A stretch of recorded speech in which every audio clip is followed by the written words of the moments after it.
ઉદાહરણ નંબર 25 આ પણ એમસીક્યુ નો દાખલો છે, એક જ ગુણમાં પૂછાય, જેની પાસપાસની બાજુઓ સદિશો સદિશ અને સદિશ બી હોય તેવા સબાચનું ક્ષેત્રફળ શોધો. તો એકદમ એમસીક્યુ નો દાખલો છે, યાદ રાખજો. ચાલો, બંનેનો ક્રોસ પાસપાસની બાજુ છે કઈ દીધું છે એટલે સીધું ક્રોસ લઈ લેવાનું. ચાલો, પહેલી રો આવશે i caret j caret k caret લખી જ નાખવાની. બીજી રો એટલે સદિશ એમાં i caret j caret k caret ના શું લેવાના? સહગુણકો. 3 1 4. હવે ત્રીજી રો એટલે સદિશ b માં જોવું સહગુણકો 1 - 1 1. હવે મિત્રો આનું વિસ્તરણ કરી નાખવાનું, બહુ ઈઝી છે.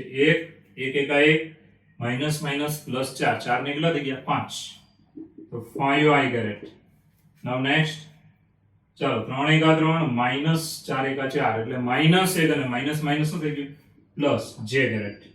And last -3 -1 -4 k caret. હવે ધ્યાન આપજો, આમાંથી આગળ વધીએ તો હવે તો તમને ખબર જ છે કે સબાચનું ક્ષેત્રફળનું સૂત્ર શું છે. તો સબાચનું ક્ષેત્રફળ is equal two mode of સદિશ a ક્રોસ સદિશ b. ચાલો, સદિશનું મૂલ્ય લેવાનું.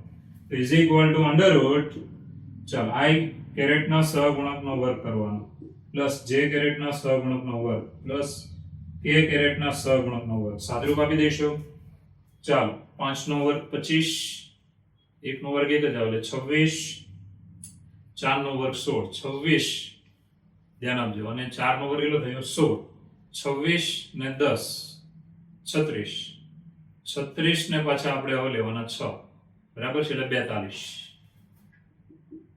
ચાલો, હવે તમે આને ભાગી શકો છો. કોઈ એવી સંખ્યા વડે કે પૂર્ણ વર્ગ સંખ્યા હોય 4 વડે ન ભાગી શકો, પછી 9 વડે ભાગી શકો નહીં. તો આને આમ નામ લેવા દેવાનું, બરાબર છે.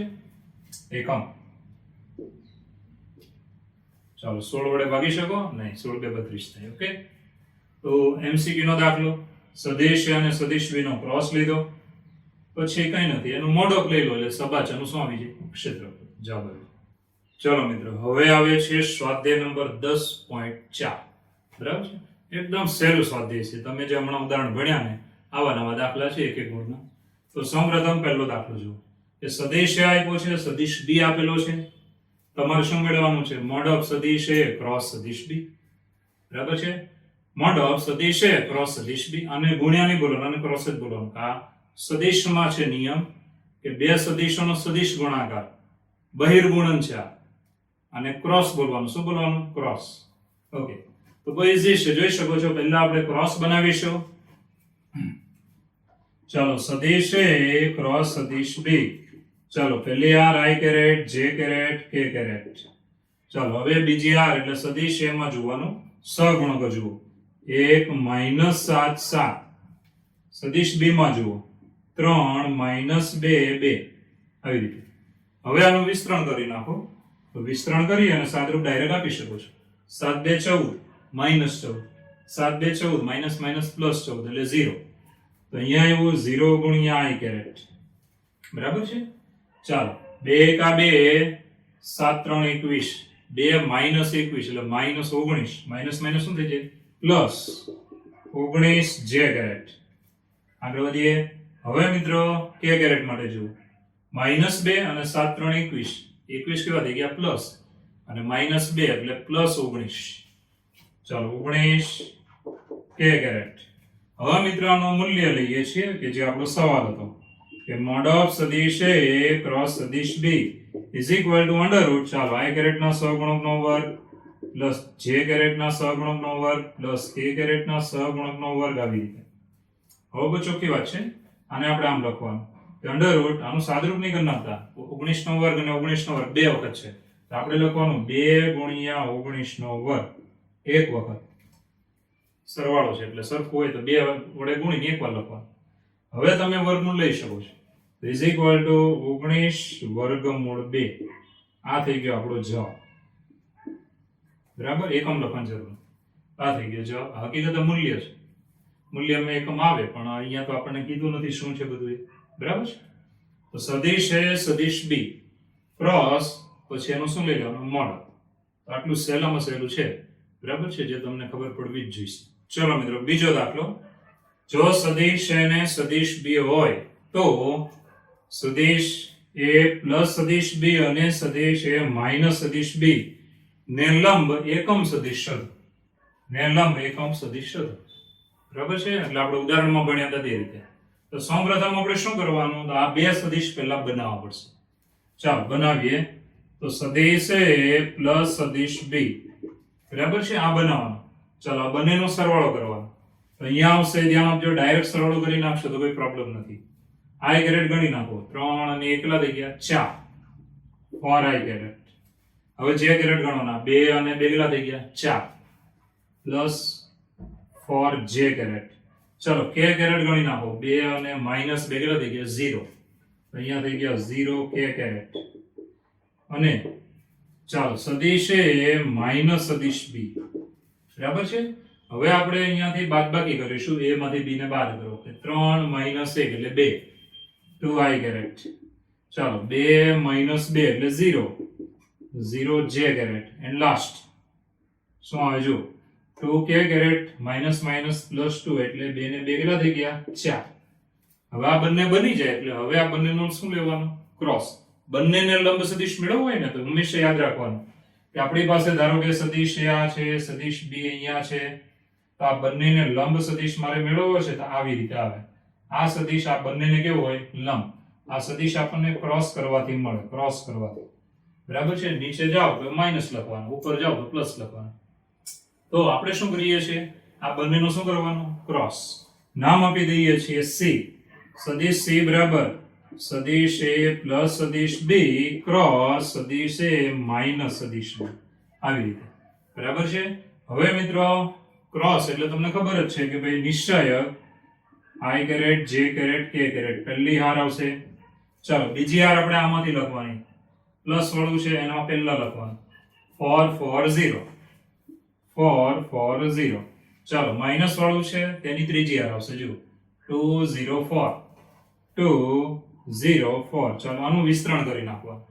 આનું વિસ્તરણ કરીએ તો શું આવશે? ઇઝ ઇક્વલ ટુ ચાલો 4 4 16, 16 i કેરેટ, 16 i કેરેટ. ચાલો j કેરેટ માટે 4 4 16 માઈનસ 0 એટલે minus 16 j caret. And last 0 અને 4 બે કેટલા થાય? 8 એટલે માઈનસ 8 k કેરેટ. આવી રીતે. ચાલો હવે મિત્રો આગળ વધીએ તો હવે અહીંયાથી આગળ વધીએ તો હવે આપણે આના મૂલ્યમાં જવાનું. તો માટે મોડ ઓફ સદિશ c is equal two under route. ચાલો અહીંયાથી સહગુણકો 16 નો વર્ગ પ્લસ 16 નો વર્ગ અને પ્લસ માઈનસ 8 નો વર્ગ. આવી રીતે. હવે તમને ખબર છે કે 8 નો વર્ગ આ બધામાંથી સામાન્ય લઈ શકાય. એલસી વગર ગણવાનું થાય તો જરાક ટાઈમ બગડે ને એ રીતે ચાલવાનું. 8 નો વર્ગ હું આમાંથી સામાન્ય લઈશ તો આપણી પાસે અહીંયા આવશે 8 નો વર્ગ કોમન. તો અંદર શું આવે? તો આને 16 એટલે શું લખી શકો? 8 ગુણ્યા 2, 8 ગુણ્યા 2 નો વર્ગ. બરાબર છે? એટલે 8 નો વર્ગ તો કોમન લઈ લીધો એટલે 2 નો વર્ગ વધે. પ્લસ આને પણ 8 વડે ભાગી નાખવાનું એટલે 8 2 16 એટલે 2 નો વર્ગ. એન્ડ લાસ્ટ 8 નો વર્ગ તો બહાર નીકળી ગયો એટલે 1. ચાલો હવે આનું સાદરૂપ કરી નાખવાનું. કેટલા થાય? તો 2 નો વર્ગ 4, 4 ને 4 8, 8 ને કેટલા થઈ ગયા? 9. તો is equal two under route 8 નો વર્ગ ગુણ્યા 9. હવે તો તમને ખબર પડી ગઈ કેટલા જવાબમાં તમે લાવી શકો છો. વર્ગમૂળમાંથી 12 આવશે 8 અને 9 માંથી 3 એટલે 8 3 કેટલા થઈ ગયા? 24 ઇઝ ઇક્વલ ટુ 24. હવે મિત્રો આગળ વધીએ, ધ્યાન આપજો. તો સૌપ્રથમ આપણે આ બંનેને લંબ એકમ સદિશ લખવાનું છે કે સદિશ a પ્લસ સદિશ b અને સદિશ a માઈનસ સદિશ b ને લંબ એકમ સદિશ ઇઝ ઇક્વલ ટુ ચાલો આ સદિશને એના મૂલ્ય વડે જ ભાગી નાખવાનું એટલે સદિશ c ભાગ્યા મોડ ઓફ સદિશ c. ચાલો સદિશ c આપણી પાસે જે આવેલું તે લખી નાખીએ. is equal to 16 i caret minus 16 j caret minus 8 k caret ભાગ્યા એનું મૂલ્ય 24. ચાલો છેદ સેપરેટ આપી દઈશું. આપણા જવાબમાં આપણે જઈએ છીએ. ચાલો કેટલા વડે ભાગ ચાલશે જુઓ. બરાબર છે? 8 વડે ભાગ ચાલી જાય. 8 2 16, 8 3 24. 2 ના છેદમાં 3 i caret. ચાલો અહીંયા પણ 8 વડે ભાગ ચાલશે. 8 2 16 8 3 24. ચાલો પછી 8 વડે ભાગ ચાલશે 8 1 8 8 3 24. તો આ થઈ ગયો આપણો જવાબ. તો એકદમ ઈઝી દાખલો છે, ખાલી રીત પકડજો. મારી રીત તમને આવડી ગઈ તો તમને એકદમ સહેલામાં સહેલા લાગશે. તો શું કર્યું પહેલા જુઓ કે સદિશ અને સદિશ બે સદિશ આપ્યા છે. તો બંનેનો સરવાળો બંનેની બાદબાકી, આ બે નવા સદિશ મળે. આ બંને સદિશને લંબ એકમ સદિશ હતો. બંનેને લંબ એકમ સદિશ. તો પહેલા એ બંને બનાવવો પડશે, સરવાળો અને બાદબાકી બંને નાખવાના. આ બંને બની જાય એટલે બંનેને લંબ સદિશ મેળવવો હોય તો પહેલા તો એનો ક્રોસ લેવો પડે. આ બંનેનો શું લેવાનું? ક્રોસ. નવું નામ આપી દીધું સદિશ સી. ક્રોસ મળી ગયો એટલે એનું મૂલ્ય લઈ લેવાનું. હવે કઈ નથી, હવે આ બંનેને લંબ સદિશ અને એ પણ કેવો એકમ સદિશ લાવવાનો છે. એટલે આ સદિશને એના મૂલ્ય વડે ભાગવાનું. જો તમને ખાલી એમ જ કીધું હોય કે બંનેને લંબ સદિશ શોધો તો તમારો આ જવાબ આવી ગયો છે. એક આ જવાબ અને બીજો કયો? માઇનસ વાળો જવાબ. Plus or minus. પ્લસ ત્યારે આ બેઠો લખવાનો, માઇનસ ત્યારે આ બધાને માઇનસ આપી દેવાના, બધાને માઇનસ આપી દેવાના, ત્યારે આ બીજો જવાબ આવશે. જો ખાલી તમને એમ કીધું કે બંનેને લંબ સદિશ શોધો તો બે જવાબ લખવાના, પ્લસ વાળો અને બીજો કયો? માઇનસ વાળો. એટલે અહીંયા તમારે શું લખવાનું? પ્લસ ઓર માઇનસ, બંનેને લંબ સદિશ પ્લસ ઓર માઇનસ. બરાબર છે? એટલે બે જવાબ આવશે. પણ તમને એમ કીધું હોય કે બંનેને લંબ એકમ સદિશ. એકમ સદિશ એટલે આપેલા સદિશને એના મૂલ્ય વડે ભાગી નાખવાનું, બસ. ત્યારે આ એક જ જવાબ લખવાનો એટલે આપણો જવાબ આવી જશે. ચલો મિત્રો, ત્રીજો દાખલો. ને ત્રીજો દાખલો આપણા માટે પરીક્ષા માટે ડબલ આઈએમપી છે. આ દાખલો ધ્યાનમાં રાખવાનો છે. ધ્યાન આપજો. જો એકમ સદિશ છે i ગ્રેડ સાથે π/3 નો ખૂણો બનાવે, j ગ્રેડ સાથે π/4 નો ખૂણો બનાવે છે અને k ગ્રેડ સાથે લઘુકોણ θ બનાવે છે, તો θ શોધો અને તે પરથી સદિશ એના ઘટકો શોધો. તો બે સવાલ છે, θ શોધો અને સદિશ એના ઘટકો શોધો. તો પહેલા તો સદિશ કેવો છે તો તમારે અહીંયાથી ઓપરેશન શરૂ થાય. એકમ સદિશ છે. બરાબર છે? એવું મગજમાં રાખજો, એકમ સદિશ છે. i ગ્રેડ સાથે શું કરે છે? π/3 માપનો ખૂણો બનાવે છે. તો અહીંયા ધ્યાન આપજો, આપણે ત્રણ ખૂણા છે. બરાબર છે? i ગ્રેડ સાથેનો ખૂણો આલ્ફા બરાબર અહીંયા આપણે લઈએ છીએ π/3. બરાબર છે? j ગ્રેડ સાથેનો ખૂણો છે π/4, એને લઈએ છીએ આપણે બીટા. બીટા બરાબર π/4. અને k ગ્રેડ સાથે ખૂણો બનાવે છે θ, એટલે ગામા બરાબર લઈએ છીએ θ. બરાબર છે? આ ત્રણ ખૂણા ત્રણેય અક્ષો સાથે બનેલા છે. હવે તમને સૂત્ર યાદ હોવું જોઈએ. આ સૂત્ર બધા મોઢે રાખવાનું છે કે cos² alpha plus cos² beta plus cos² gamma is equal two 1. આ મોઢે રાખવાનું છે, યાદ રાખજો. મેં લખાયું તમને થિયરીના પોઈન્ટ્સમાં. cos² alpha plus cos² beta plus cos² gamma બરાબર 1. હવે આ સાઈનમાં લખવાનું હોય, ધારો કે સાઈનમાં, તો sin² alpha plus sin² beta plus sin² gamma બરાબર 2. કોસમાં 1 આવે અને સાઈનમાં 2 આવશે. આ મોઢે કરી નાખજો. ચાલો કિંમત મૂકી દઈએ. આલ્ફા બરાબર π/3 છે તો cos² π/3 પ્લસ બીટા બરાબર છે π/4 અને ગામા બરાબર છે θ ઇઝ ઇક્વલ ટુ 1. ચાલો સાદરૂપ કિંમત મૂકીશું. cos π/3 એટલે 1/2, 1/2 નો વર્ગ. ચાલો પછી આવે છે cos π/4 એટલે 1/√2, 1/√2 નો વર્ગ. cos² θ જેમ છે તેમ જ બરાબર 1. હવે આગળ વધીએ સાદરૂપમાં જ. તો માટે cos² θ બરાબર શું? તો ઇઝ ઇક્વલ ટુ 1 માઇનસ, ચાલો આ બંનેને પેલી બાજુ લઈશું, 1/4 માઇનસ 1/2, √2 નો વર્ગ એટલે 2. હવે તમે 4 નો લસા લઈ લીધો હોય તો કેટલા આવશે? 4 માઇનસ 1 માઇનસ 2 છેદમાં 4 કર્યા. 4 માઇનસ 1 માઇનસ 2 એટલે 4 માઇનસ 3 એટલે કેટલા આવ્યા? 1 છેદમાં કેટલા? 4. આની બરાબર આપણને મળ્યું માટે cos² θ ઇઝ ઇક્વલ ટુ 1/4. હવે θ કેવો છે? લઘુકોણ છે. જો θ લઘુકોણ છે, પહેલું ચરણ છે એટલે વર્ગમૂળ લઈએ તો આ ધન રાખવાનું. માટે cos θ ઇઝ ઇક્વલ ટુ 1/2. બરાબર છે? વર્ગમૂળ લીધું કારણ કે θ લઘુકોણ છે.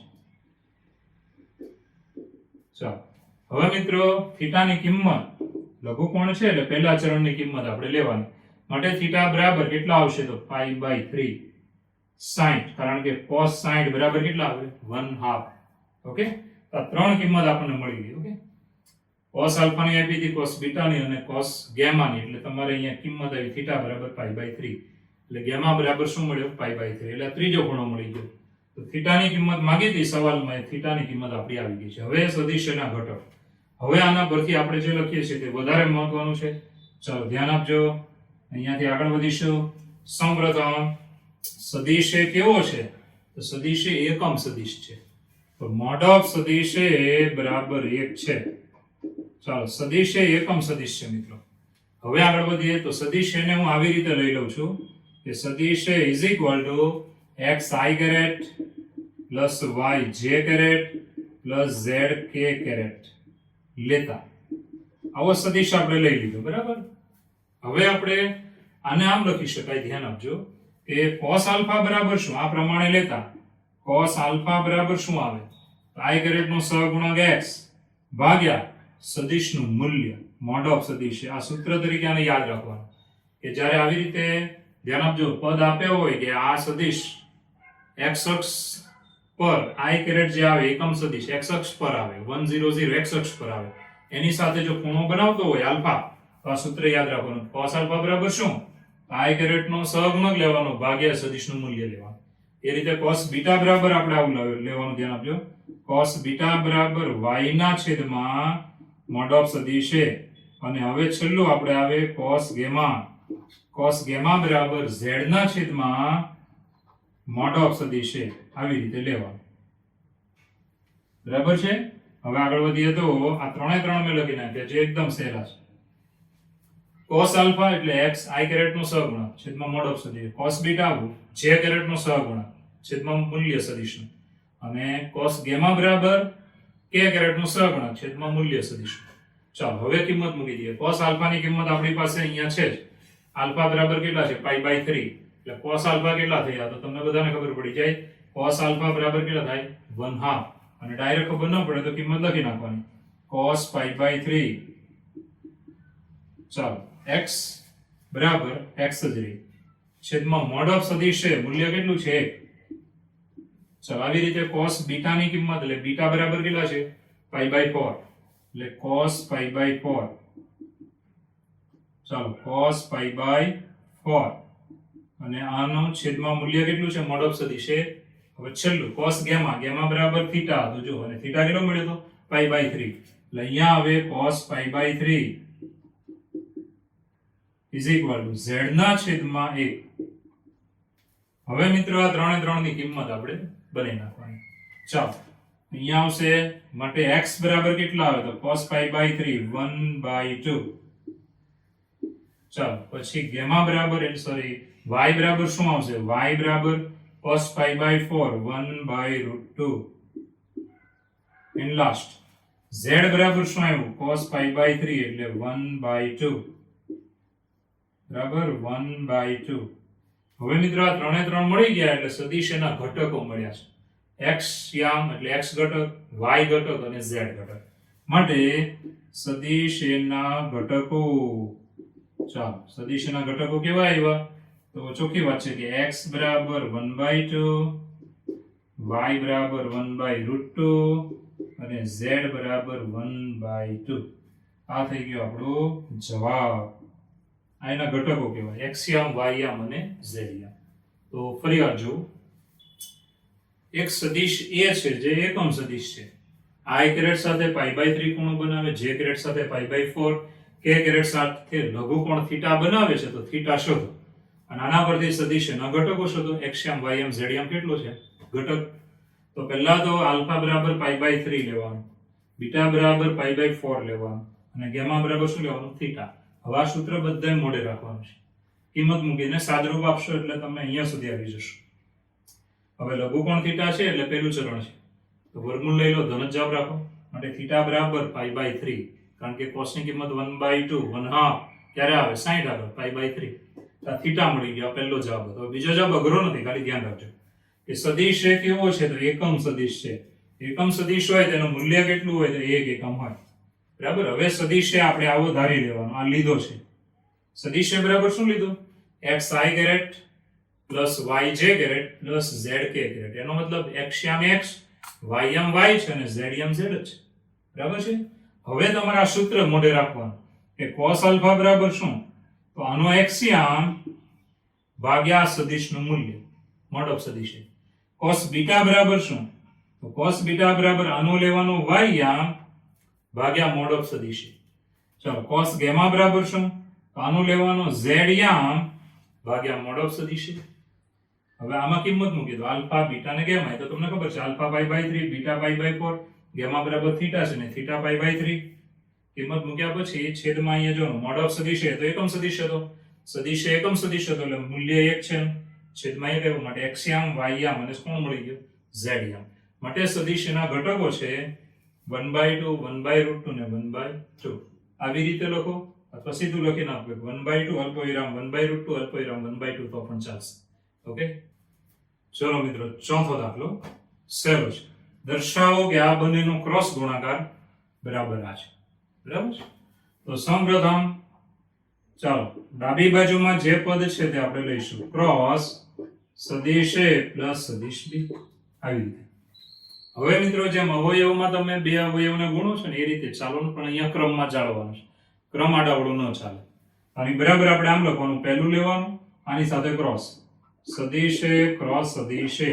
ચાલો આ પહેલું હવે પહેલું બીજું બંને ધન જ છે એટલે પ્લસ સદિશ a ક્રોસ સદિશ b.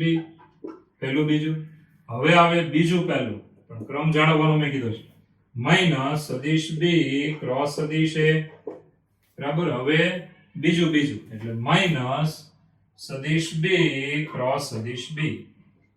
એટલે આવી રીતે ગુણ્યું જો પહેલું બીજું પહેલું અને બીજું આવી રીતે. હવે તમને મેં નિયમ લખાવ્યો કે બહિર્ગુણાકાર એનો મતલબ ક્રોસ ગુણાકારમાં સેમ જ સદિશ હોય તો જવાબમાં આવે શૂન્ય સદિશ.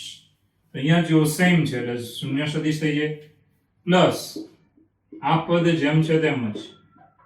હવે તમને મેં બીજો એક નિયમ લખાવેલો કે આમ ક્રમ બદલો તો આગળ માઇનસ આવે. હું આ બંનેને બદલી નાખું તો માઇનસ માઇનસ શું થઈ જાય પ્લસ. તો પ્લસ સદિશ a ક્રોસ સદિશ b. છેલ્લો જુઓ બંને સેમ જ છે માટે શૂન્ય સદિશ. હવે શૂન્ય સદિશ લખવાની જરૂર નથી આ બંને જુઓ સેમ જ છે પાછા માટે 2 ગુણ્યા સદિશ a ક્રોસ સદિશ b. આ થઈ ગયો આપણો જવાબ. કઈ નથી પહેલું બીજું પહેલું અને બીજું રેડી. હવે સેમ હોય ત્યાં શૂન્ય સદિશ અને આમાં આમ ક્રમ બદલો એટલે માઇનસ માઇનસ શું થઈ જાય પ્લસ.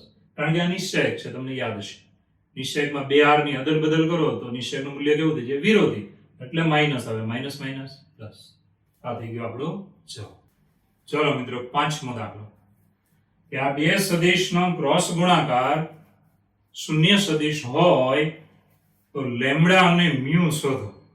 લેમ્બડા અહીંયા છે ને અહીંયા મ્યુ છે જો. તો લેમ્બડા અને મ્યુ ની કિંમત કેટલી એમસીક્યુ નો દાખલો છે. ઓકે, તો સૌપ્રથમ અહીંયા તમને શું આપ્યું છે તો 2i caret plus 6j caret plus 27k caret cross i caret plus lambda j caret plus mu k caret બરાબર શૂન્ય સદિશ. આ તમને પક્ષ આપ્યો છે. હવે ક્રોસ એટલે તમને મેં સૂત્ર આપ્યું જ છે કે ભાઈ નિશ્ચયક બરાબર. તો નિશ્ચયક આની બરાબર આપણે લખીએ છીએ પહેલી રો આવશે i caret j caret k caret. હવે બીજી રો તમને ખબર છે કે આ પહેલામાંથી સહગુણક લેવાના 2 6 27. ચાલો ત્રીજી રો આમાંથી સહગુણક લેવાના 1 લેમ્બડા અને મ્યુ બરાબર શૂન્ય સદિશ છે અત્યારે આમ જ લખીશું બરાબર સેમ. હવે આમાં વિસ્તરણ કરી નાખવાનું 6 મ્યુ minus 27 લેમ્બડા. ચાલો 6 mu minus 27 lambda into i caret. ચાલો પછી અહીંયા કેટલા આવશે j caret માટે 2 into મ્યુ minus 27. ચાલો પછી minus 2 mu minus 27 j caret. j caret ની આગળ માઈનસ આવે આપણે અહીંયા વચ્ચે લખ્યા છે. ચાલો k caret માં જઈશું last 2 lambda minus 6 2 lambda minus 6 k caret is equal to. હવે શૂન્ય સદિશ હોય તો તમે આમ લખી શકો છો એના ત્રણેય ઘટક શું આવે 0 0 0. હવે ત્રણેય ઘટક 0 0 0 હોય તો આપણે આમ લખી શકાય is equal to 0 i caret plus 0 j caret plus 0 ગુણ્યા k caret. તો શૂન્ય સદિશને તમે આમ લખી શકો 0 વડે ગુણાયેલા બરાબર. હવે આપણે સરખાવી દેવાના, હવે નવું નથી. હવે આમાંથી જેટલી જરૂર છે એટલા જ સરખાવવાના. તો આપણે મ્યુ અને લેમ્બડા લાવવા હોય તો આ બેને સરખાવી દેવાના, બરાબર છે. માટે હવે 0 ની નિશાની ન હોય, ઘણા છોકરા એમ કહે છે ભાઈ આ માઈનસ અહીંયા પ્લસ છે, તો 0 હોય એટલે ટેન્શન નહીં લેવાનું, સીધું આની બરાબર 0 લઈ લેવાનું. ચાલો જે ગ્રેડમાં સરખાવીએ તો ટ્વાઇસ મ્યુ માઈનસ 27 બરાબર 0 અને કે ગ્રેડમાં સરખાવીએ 2 લેમ્બડા માઈનસ 6 બરાબર 0. હવે આપણે સાદરૂપ આપી દઈશું. માટે મ્યુ ની કિંમત આપણને મળશે 27/2, બરાબર છે. વધારે પડતું હોશિયાર બાળક હોય તો આ બબે ઉડાડવાના નથી, ધ્યાન રાખવાનું. ચાલો, અને લેમ્બડાની કિંમત આપણને મળશે 6 પેલી બાજુ ગયા અને 2 વડે ભાગી નાખો એટલે લેમ્બડા બરાબર 3. આ થઈ ગયા આપણા જવાબ.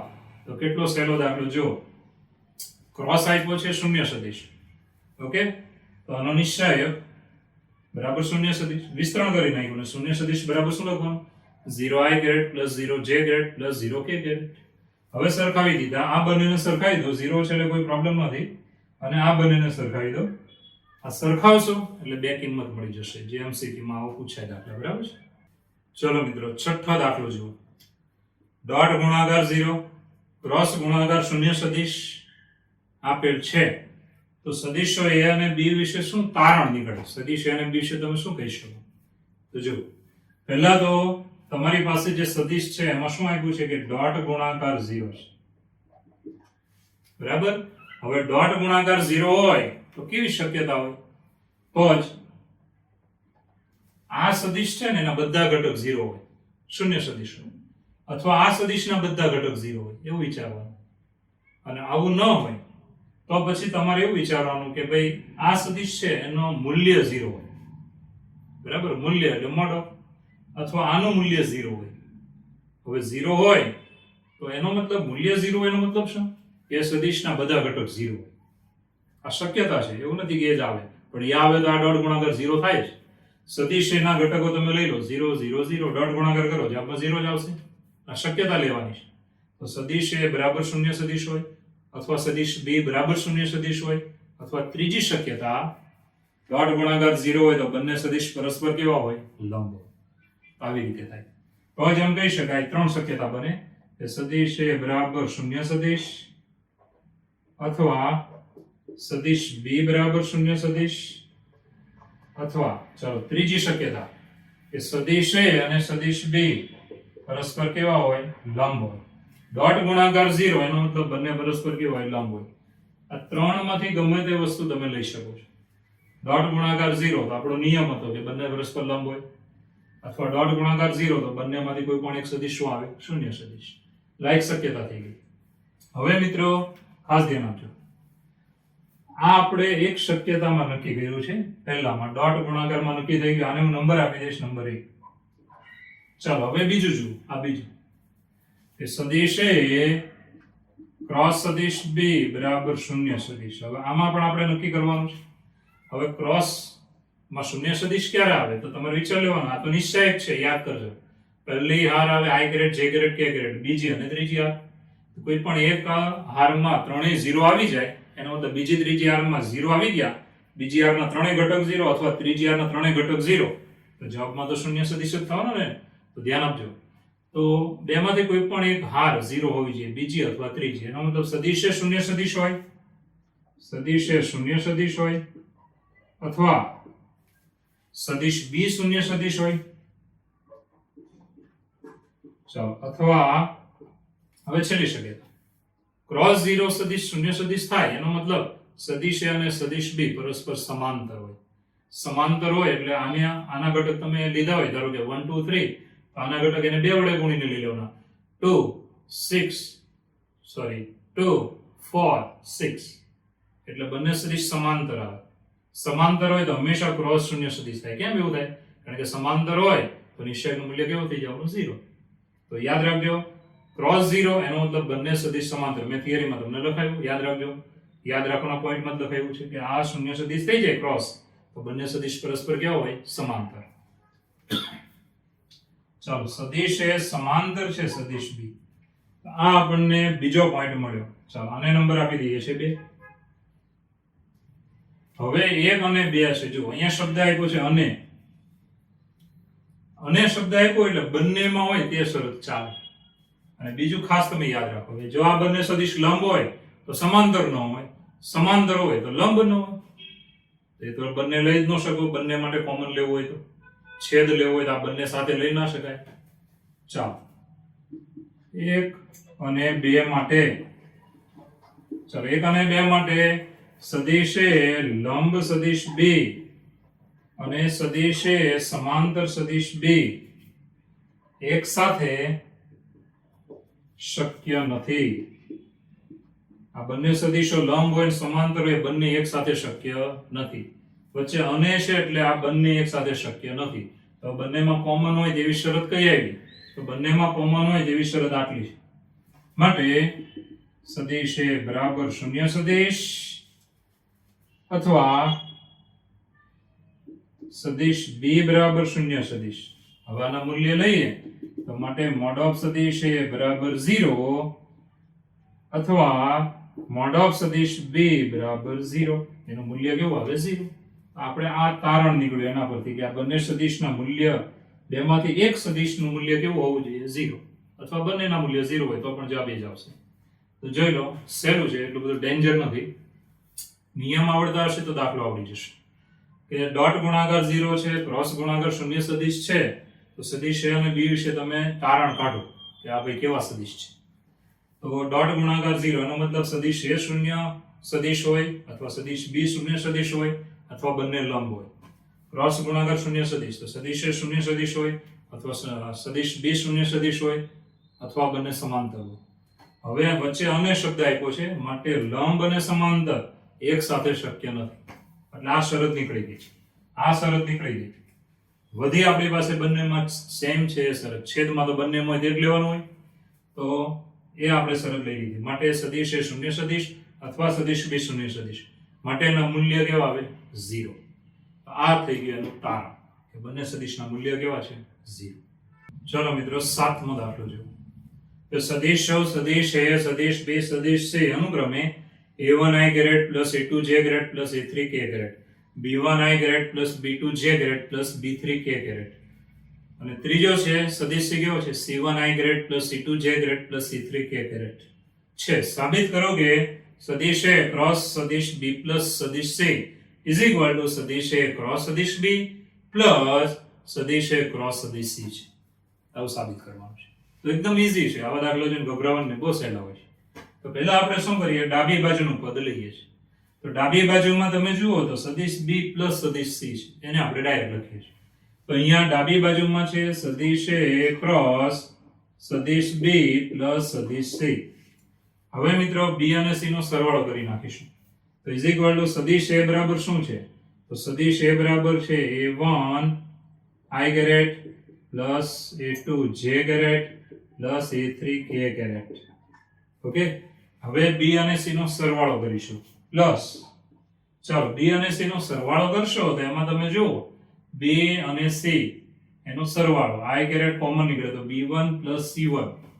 ચાલો b1 plus c1 i caret બરાબર છે પ્લસ, હવે બંનેના j કેરેટ વાળા જુઓ b2 અને અહીંયા શું છે? c2. તો અહીંયા આવશે b2 plus c2 j caret plus, હવે k કેરેટ વાળા જુઓ b3 અને c3. તો સરવાળો કર્યો માટે b3 plus c3 k caret આવી રીતે. બરાબર છે? તો આ b અને c નો સરવાળો આપણે કરી નાખ્યો છે. i કેરેટ વાળામાંથી i caret common, j caret વાળા પદમાંથી j કેરેટ અને k કેરેટ વાળા પદમાંથી k કેરેટ. હવે બંનેનું શું લેવાનું છે? ક્રોસ. ક્રોસ એટલે નિશ્ચય. ચાલો આનો નિશ્ચય લઈએ. i caret j caret k caret. પહેલી વાર તો ફિક્સ જ. હવે બીજી વાર એટલે આમાંથી જોવાનું. વચ્ચે ક્રોસ છે ને આગળ કોણ છે જોવાનું. એમાં સહગુણકો a1 a2 a3. તો a1 a2 a3.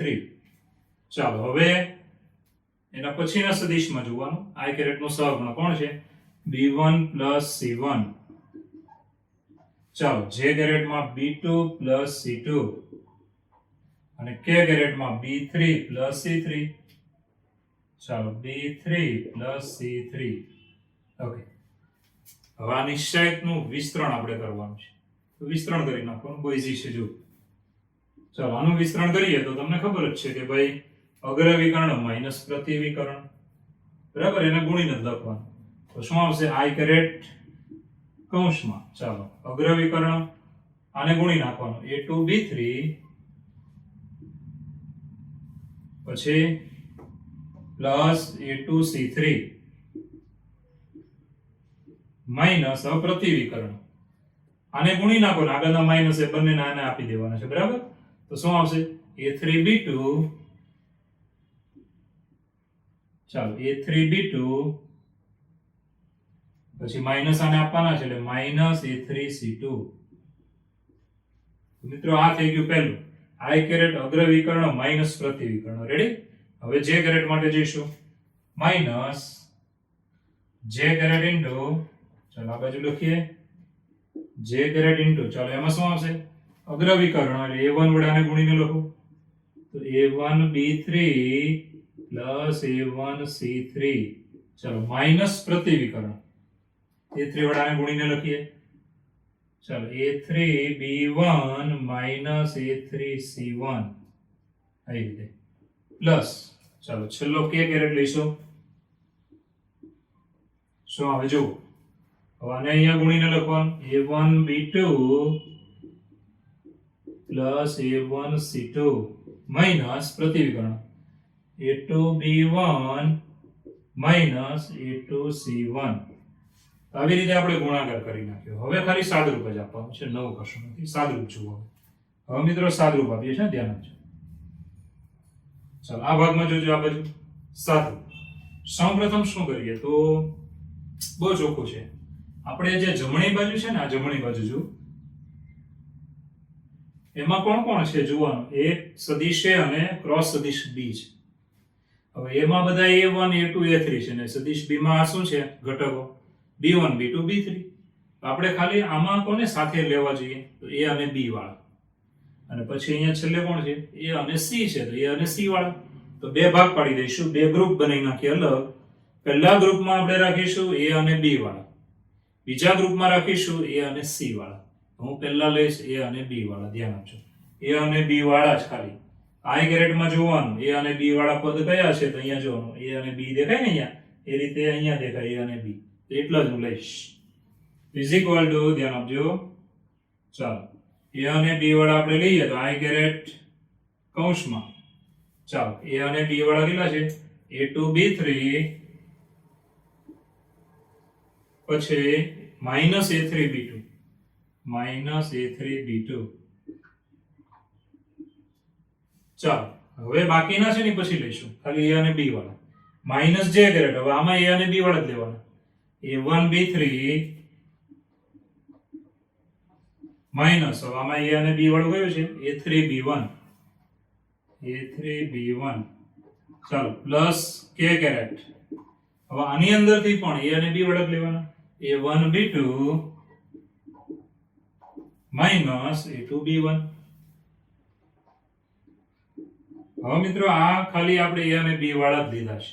આગળ વધીએ, પ્લસ, બરાબર છે. ચાલો I કેરેટ હવે કયા લઈએ A અને C વાળા, જો આમાં A અને C વાળા દેખાય ને એ લેવાના, A2 C3 minus A3 C2. ચાલો માઇનસ J કેરેટ. હવે આમાં જો A અને C વાળા, A1 C3 minus A3 C1. ચાલો પ્લસ K કેરેટ. આમાંથી હવે લઈશું A અને C વાળા, A1 C2 minus A2 C1. જો A2 C1 અહીંયા છે, બરાબર. હવે આ બે ભાગ અલગ થઈ ગયા છે. પહેલા ભાગ માટે હવે આપણે આમ લખી શકાય, ઇઝ ઇક્વલ ટુ નિશ્ચયક પહેલા ભાગ માટે I કેરેટ J કેરેટ, ચાલો I caret J caret K caret, બરાબર. પહેલા માટે આ પહેલી લાઈન દેખાય ને એના માટે. હવે તમે જુઓ ને તો A1 A2 A3 B1 B2 B3 એનું વિસ્તરણ છે નિશ્ચયનું.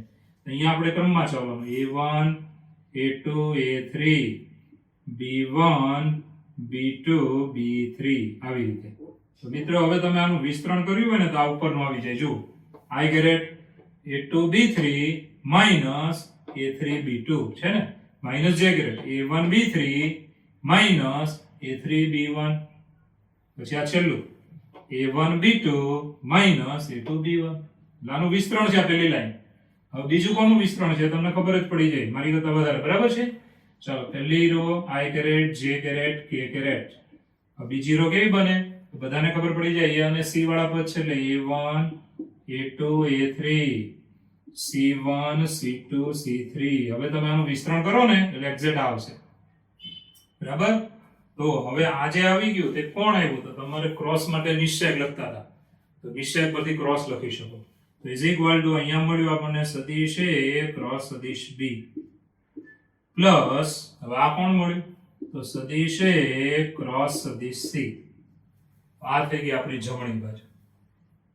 એક્ઝેક્ટ તો આટલો સહેલો દાખલો છે તો પહેલેથી જુઓ પાછા સમજીએ એકવાર ધ્યાન રાખજો સહેલો છે એકદમ કે સદિશ abc તમને આપેલા છે તો સાબિત કરો કે આ વિભાજનનો નિયમ છે સદિશ a ક્રોસ કૌંસમાં સદિશ b પ્લસ સદિશ c ઇઝ ઇક્વલ ટુ સદિશ a ક્રોસ સદિશ b પ્લસ સદિશ a ક્રોસ સદિશ c હવે મિત્રો પહેલા ડાબી બાજુનું પદ લીધો એમાં b અને c નો સરવાળો આપણે લખી નાખવાનો આ છે b અને c નો સરવાળો હવે ક્રોસ છે માટે નિશ્ચય ચાલો બીજી r a1 a2 a3 ત્રીજી r આમાંથી આપણે બનાવવાની સહગુણકો લઈને વિસ્તરણ કરી નાખ્યું આટલું તો તમને આવડી જ જાય વિસ્તરણ સુધી આ એનું વિસ્તરણ છે હવે અહીંયાથી આઈડિયા શું વાપર્યો તો બહુ સહેલો છે જમણી બાજુમાં ab છે તો આમાંથી ab વાળા પદ અલગ કરી નાખો ત્રણેયમાંથી i કેરેટ હવે ab વાળું પદ તમે જુઓ તો અહીંયા છે ab વાળું ને અહીંયા છે આપણી પાસે ab વાળું એ રીતે j કેરેટમાં ab વાળા જુઓ j કેરેટમાં ab વાળા અહીંયા